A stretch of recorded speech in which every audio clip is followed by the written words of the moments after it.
I find it a little difficult to say what the subject matter of this seminar is going to be, because it's too fundamental to give it a title. I'm going to talk about what there is.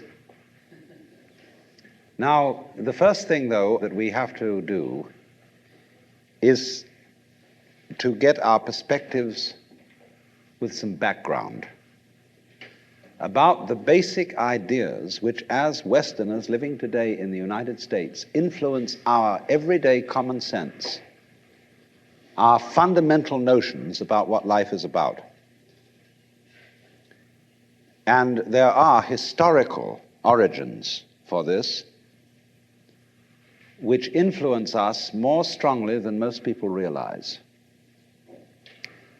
Ideas of the world which are built into the very nature of the language we use and of our ideas of logic and of what makes sense altogether. And these basic ideas I call myth, not using the word myth to mean simply something untrue,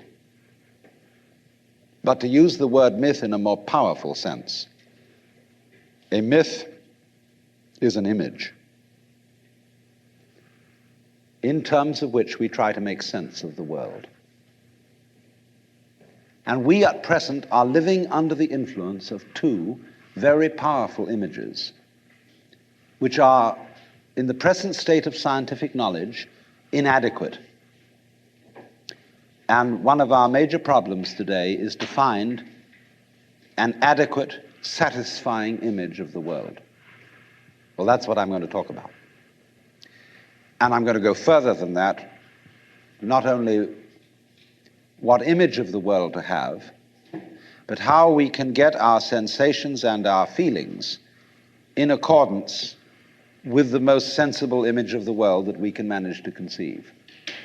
All right, now, the two images which we have been working under for 2,000 years and maybe more are what I would call two models of the universe, and the first is called the ceramic model, and the second, the fully automatic model. The ceramic model of the universe is based on the book of Genesis, from which Judaism, Islam, and Christianity derive their basic picture of the world.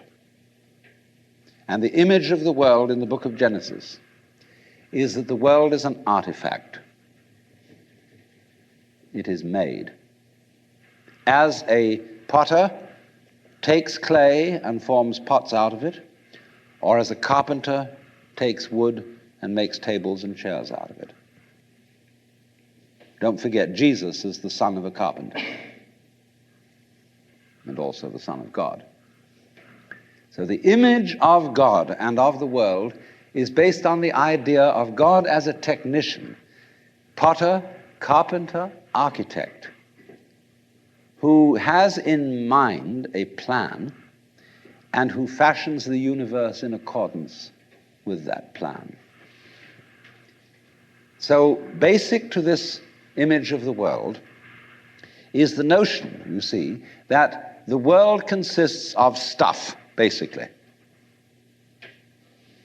Primordial matter, substance, stuff, as pots are made of clay. And the potter imposes his will on it and makes it become whatever he wants. And so in the book of Genesis, the Lord God creates Adam out of the dust of the earth. In other words, he makes a clay figurine, and then he breathes into it, and it becomes alive, because the clay becomes informed.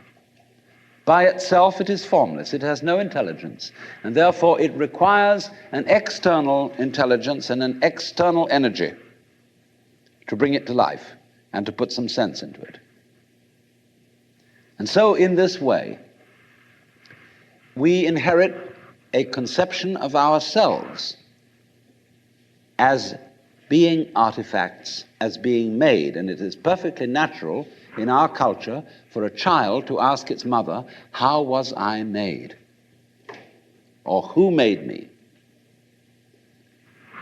And this is a very, very powerful idea But, for example, it is not shared by the Chinese or by the Hindus. A Chinese child would not ask its mother, "How was I made?" A Chinese child might ask its mother, "How did I grow?" which is an entirely different procedure from making. You see, when you make something, you put it together, you arrange parts, or you work from the outside to the in, as a sculptor works on a stone or as the potter works on clay. But when you watch something growing, it works in exactly the opposite direction. It works from the inside to the outside. It expands, it burgeons, it blossoms, and it happens all over itself at once. In other words, the original simple form, say, of a living cell in the womb, progressively complicates itself. And that's the growing process, and it's quite different from the making process. And so there is, for that reason, a fundamental difference between the made and the maker. And this image